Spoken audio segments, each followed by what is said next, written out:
Hey guys, welcome back to my channel. Thank you so much for tuning in. I wanted to get on here and talk to you guys a little bit about something. This is going to be a voiceover, so relax, get you a snack, get you a drink, do whatever it is that you do to tune in and catch these vibes that I'm about to drop to you guys. I am driving, so when I drive, this is the time where my thoughts are more aligned. So I like to get on here and just talk to you guys about a few things. And today, what I want to talk about is when your first bully is your mom. Now, recently there have been a lot of videos coming out where people are talking about, how family usually is like their first taste of trauma. And for me, that has definitely been relatable. Me being a what people would deem as a quote unquote black woman, our relationship dynamics with our family tend to be very, very toxic. Let's be real, okay? With the economy, the way that our ancestral DNA ties have been set up, all those factors placed against us, it definitely has made building relationships or even understanding relationships or maintain whatever, made that very, very hard and complex, and to a degree where people can't even really wrap their heads around how deep that trauma really goes for us. So with that being said, I wanted to get on here and talk about how my mom was my first bully. And it took me a very, very, very long time to understand that when you grow up with a parent bullying you, there's no relationships that you can cultivate where you can feel comfort, peace, safety, security, no matter who that person is, because the first person that was supposed to show those characteristics and give you that type of love or vibration wasn't able to carry that out. Now, when I was younger, I didn't quite realize just how severe my situation was. And it's something that I find really, even till this day, y'all, it is something that is so hard for me to talk about, because it is embarrassing. It's embarrassing that the stories that I have in my head, or my memories and my childhood, the stories that I have are just embarrassing because of it's so deep rooted in trauma, pain, sadness, and lies and deceit. It's so deep rooted in that it's just embarrassing, and I don't really like to talk about it, because who wants to be labeled, who wants to have people view them in that way? But I'm starting to notice that I have to talk about it, so that way it can be understood why somebody like me could exist. I act the way that I act for a reason. So maybe if I share my story, people will have a better understanding of why people like me perhaps act the way that they act. And what I mean by people like me is, you guys, I don't have any relationships outside of my child. I do have one son. He's a very, obviously, an important part of my life, and I am so grateful and happy and blessed to have him around, and he definitely keeps me grounded here in this realm. But outside of him, y'all, I don't have relationships with nobody. I don't really care to ask how a person's day is going. I don't really care to say good morning. I really don't really care to be around people. I have developed an extreme level of hermit, of solitude, of just wanting to be left alone and not really bothered because of all of the instances that I've had in my life, being surrounded by people who I thought had good intentions for me, but really did not like me. And it's so crazy because when it's your family, that's an even harder pill to swallow. And when it's your own mother, when you come to the realization that your own mother don't even like you, that's an even harder pill to swallow. Sorry guys. It's 222. That's the message for somebody. But yeah, so I want to get on here and talk about how it's okay that if your mother was your first bully, it's okay. I don't want you guys to feel embarrassed. I don't want you guys to feel ashamed. And I don't want you to also feel alone, that something is wrong with you, that perhaps you are the only person in the whole wide world dealing with that type of scenario, when in retrospect, it's really not that. I always would have like this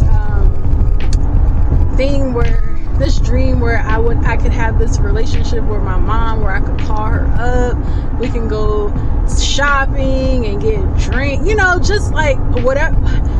I don't even know. So y'all, I wanted to get on here and talk to y'all about the first time that I finally understood that my mother didn't like me. And it took me becoming a parent and going through parenthood to really gauge just how much I understand she didn't like me. And because certain experiences that I went through, there would be just no way that I could imagine putting my kid through any of those experiences where, you constantly have me at other people's houses. I'm never around you. I understand that you have to work, you have to make a living, but you literally had me at everybody's house, and I'm a little girl. That shit is crazy. You didn't have no damn common knowledge to go, I have a little girl. Maybe I should not let her be over at any and everybody's house. Just because they tell me that they're a good person doesn't mean that they're a good person. That's something that a regular, normal parent would think.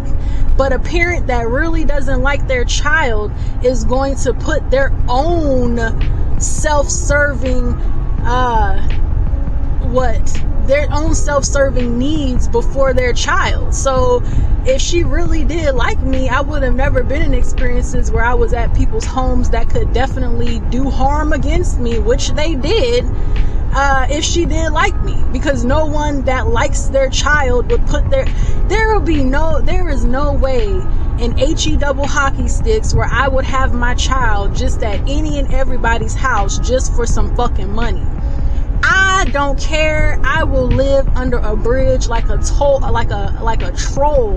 with a goddamn cup jingling coins before I have my child in any circumstance that I would deem unsafe, or a chance for him to not be safe, or anything to happen. Money does not come before my kid.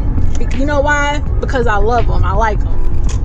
So that I came to that realization, like, damn, she really did not like me. And it ain't no way, no matter, no excuse that I could give to try to make it okay. Because when you are a parent, it ain't no excuse to make it okay. It ain't okay. Now, if you ain't a parent, then you have the leeway to fuck up. When you're not a parent, you could mess up. But when you are a parent, you don't have that leeway. Also, another way that I knew that my mom didn't like me is she never would ask if I had any hygiene products. Like, growing up being a girl, I understand money was tight and she was focused on her life. But once again, as a parent, there is no way that my child is not going to have a bar of soap, deodorant, underwear, socks, basic necessities that a human requires to live in this damn world. My child never has to come to me and say, Mom, I don't have no underwear to wear.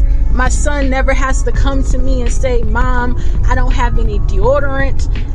Never does he have to. Now, especially if, I had a girl and, that, starts their menstruation, your child, if you have a child, they should not have to ask you for the things that they need. You are the parent. You are the responsible figure. Look under the cabinet to see if your child has the shit that they need. If they don't, provide the things that they need. Talk to them and say, hey, I see that you ran out of this. Would you like me to go get you some more? Do you like this? Is this brand good? Engage with your child. Care. I didn't have those experiences. I remember that I used to have to use paper towel rolls because she would be so stressed out about money and bills that I would be so scared to tell her that I started my period, and because it was going to cost some money that she didn't have. She would have to buy me some pads with money that she didn't have.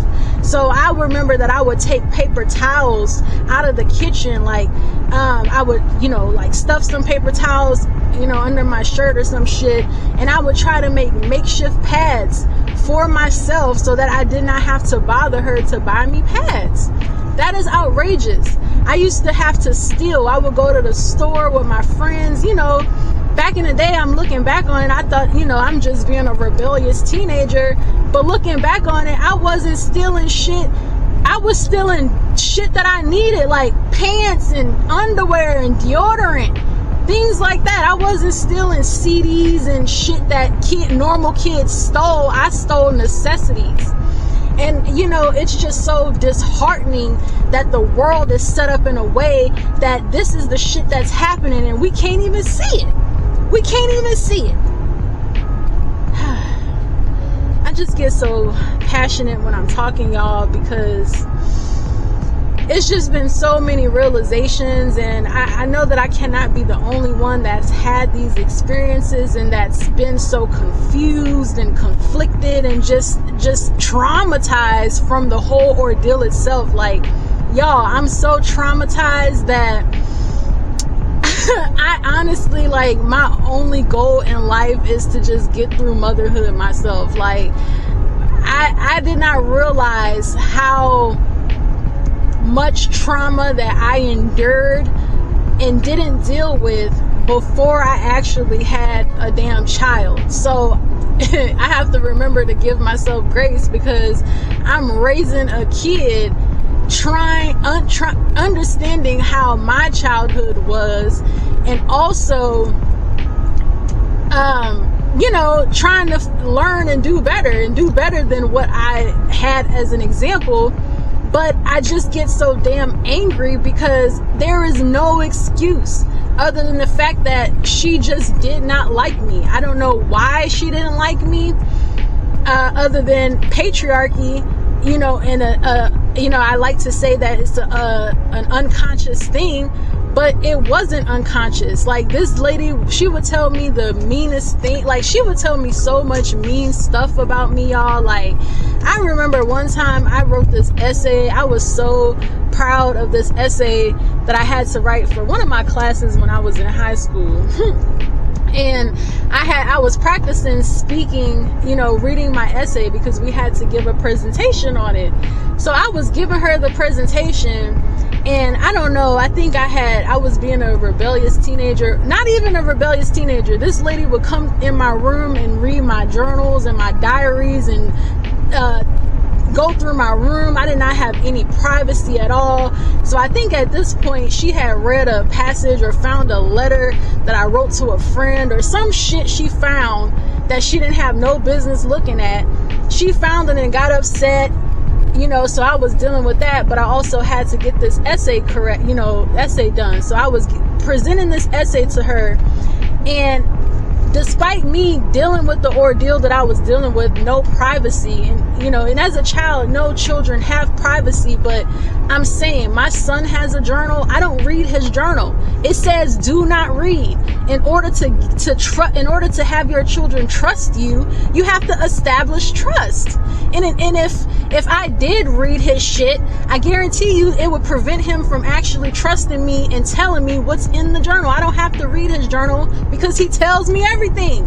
You know what I'm saying? Nonetheless, I was presenting this essay to her, and one of the lines in the essay was, everything that I touch turns to gold. You know, this lady looked me dead in the eyes and said, you wrote everything turns to gold when you should have wrote everything you touch turns to shit. Literally looked me in my eyes and told me that. I could never fix my lips to tell my son everything that he touches turns to shit because he is my son. I want my son to be confident, proud, and hold his head up and be confident in himself. I don't want my son thinking that everything he touches turns to shit. That could really mess you up if you're going through life thinking everything you touches turns to shit. Because at that point, what's the point of trying? And you know what? Cause mom, I know you're probably watching this. You lucky that you was blessed with me as a daughter. Because if you would have had any other daughter, you probably would be behind bars right now, because that child wouldn't have been able to survive your antics.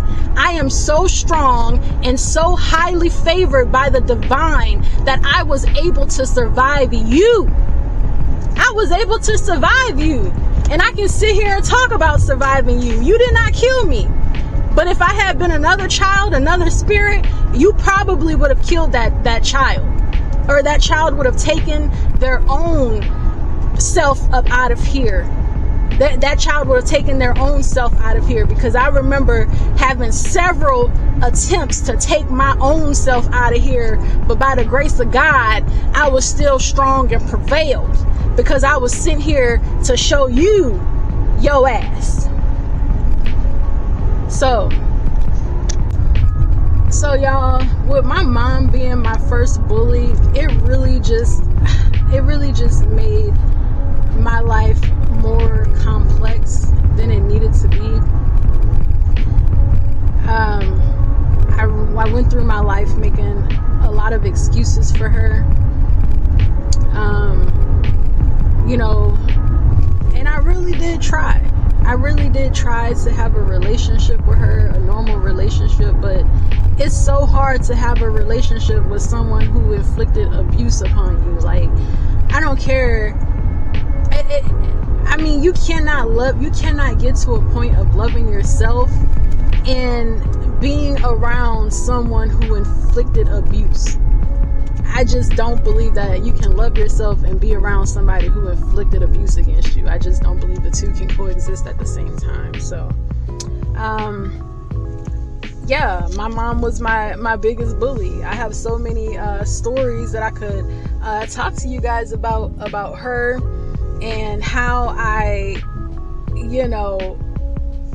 became who I am today based off of those experiences. Like, y'all, like, one time, I was having a major surgery, and she was going to be the person to drive me from having there's a dog looking at me. She was gonna be the person to drive me from that surgery after I was done with my surgery. So cool. I get done with my surgery, and it's time to drive back to the home. So she's driving. Now, mind you, I had surgery out, farther than, I had surgery out of town pretty much. So it was a pretty decent drive back, like an hour or two back, drive back home. So I had the GPS set up, good to go. I'm heavily medicated because I've just had major surgery. She's driving, we're good to go. I'm dozing in and out. So as we're driving, I start to feel these ridiculous, like, bumps, like bloop, bloop, bloop, bloop, like we are no longer on a paved road. So I wake up and I open my eyes and I see that we are no longer on a paved road. We are literally on a dirt road.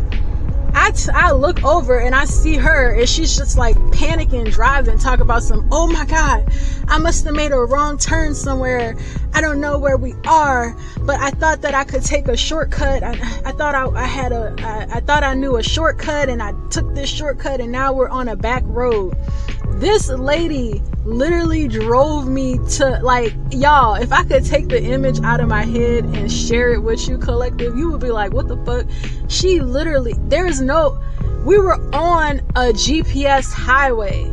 I don't even understand how we ended up on the back road, on a dirt road in the middle of the woods. Like, it was so crazy that I had to take over driving under prescription medication.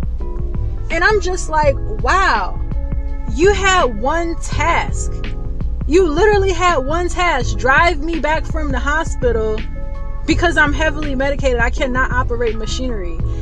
I have turned into the person where I just do everything on my own now, because I never have been able to depend on anyone. I have never been able to truly depend on people, because when I do depend on people, shit like that happens. Like, we end up on a dirt road in the back of nowhere. I have stitches, I'm highly medicated, and I have to find my way back home. I could have just drove myself home from the hospital if that's the case. You know what I'm saying? Like, were you so jealous of the surgery that I was having that you subconsciously drove us on a back road so you can hit all these bumps and all this shit, so that way I could wake up and be forced to drive us home on heavy fucking narcotics? Like, was that what it was? Because it can't be nothing other than that. Because as a mother myself, my child has major surgery. There is no way my child is going to be getting behind the wheel. I don't care how old he is. He's not going to, if it's my duty and responsibility to get your ass home from surgery, that's what I'm going to do. So yeah, my mom was my first bully, y'all. My mom literally was my first bully. My mom did not like me. With her not liking me, she married a man who was treating me any type of way because she didn't like me. So he felt like he could treat me any kind of way and abuse and beat me as well because she allowed it. So if you are allowing me to hit this child that isn't biologically my child and she's a girl, if you're allowing me to beat on her like a grown-ass man, why would I show her any respect? If you are allowing me to do this as her mother, why would I show her any respect? And you know what, y'all? It's because they did not like me. These motherfucking people never liked me. Ever. They never liked me. I was just a person who came along with you. I was just a person who came along with you.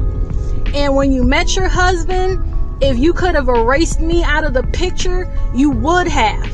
That's why you allowed me to go and be away from y'all as much as I was as a child, because you didn't want me around. You didn't. And that's what it was. So when people ask you now why I'm not around, make sure you tell them the truth. Make sure you tell them that I'm not around because you're a bad parent. Make sure you tell them that I'm not around because you abused the fuck out of me when I was a little kid. Make sure you tell them I'm not around because y'all didn't want me around. Make sure you tell them the truth. Don't make up no bullshit. Don't make it seem as though I am the issue, I am the problem, because at the end of the day, I was a child. And you should have been my advocate. And you weren't. So, yeah, guys, you're not alone. Yeah, guys, make sure you check out my self-published ebook, A Healer's Guide to Surviving Narcissistic Abuse, where I do detail how I was able to eventually overcome, all of the trauma that I've experienced in my life. So there is hope at the end of the tunnel. You guys, check out the link in my bio. Definitely take a look at the book. It's not expensive, and it's definitely worth the time and the energy. to read it, especially if you can relate to anything that I'm talking about. But nonetheless, my mom, y'all, I labeled her as Mommy Dearest, and I just never understood why I had to experience what I experienced. Like, I always wanted to have just like a normal relationship with my mom, or what I would deem as a normal relationship with her, but it was never the case. Like, nothing that I did was ever good enough for her, y'all. Like, I have a younger brother who isn't my full brother, he's my half brother, and you can just looking back, I've had a lot of time to reflect on my life, and just looking back on it, you can definitely tell that she never liked me. She loved my brother, and she tolerated me. And unfortunately, a lot of women, girls in the Black community have that same experience, where their Black mothers or their mothers take more emotional care for the male child. And that's because we're in a patriarchy where men are seen or deemed as more valuable than women.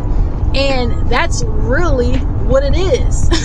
That's really what it is. When you sit down and you unpack that, I can't even fully hate her because she is so unaware.